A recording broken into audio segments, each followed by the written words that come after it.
Hey guys, Dr. Sam, Newton Chiropractic. This week's video I'm going to be talking about disc herniations, a really common pathology or injury I treat here at my clinic.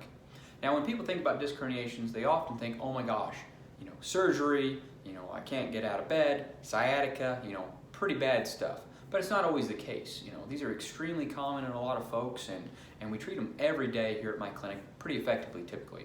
Now, first off, what exactly is the disc? The disc is a cartilaginous structure in between the vertebrae of our spine. Now the vertebrae are the bones and the disc is in between each one of them. And it acts as a shock absorber, but it also allows us to flex and extend and rotate a little bit better. Now as it's the moving, mobile structure of the spine, it takes a beating.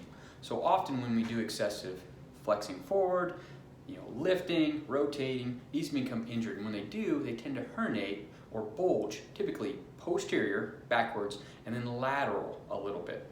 Now that disc entering the canal of the spinal cord can put pressure on the cord or the nerves, or even just that inflammatory response, that pain response, can put pressure on the nerves, resulting in radiculopathy pain. Pain going down your legs, pain going down your arms, just depending on where the disc bulge is at. Now most of these are down in the lumbar spine, so that's typically what I see here, but they're also common in the lower neck as well. Now these disc herniations are very common. A recent 10-year-old study in Britain showed 30% of their 20 years or under had a disc herniation, even though a lot of them were asymptomatic.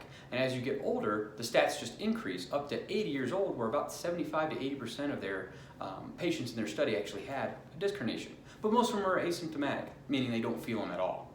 Now here at Newton Chiropractic Clinic, I treat a lot of disc herniations. There's a lot of ways to go about it. We've always adjusted these throughout the years. Sometimes adjustments aren't the best way, so I've gone through a lot of different techniques here that I can use effectively to treat these things. In the next couple of videos, I'm going to show you exactly how to do that, highlighting a couple different other techniques, as well as throwing a complete treatment down of what I would do with a symptomatic patient suffering from a disc herniation. Alright guys, hopefully you found this video useful. If you did, please hit like and share in this, and of course, watch out for our next couple videos on disc herniations, a couple of the techniques I use to treat them. And if I can help you out, give my clinic a call. Newton Chiropractic Clinic here in Newton, Kansas. Thanks.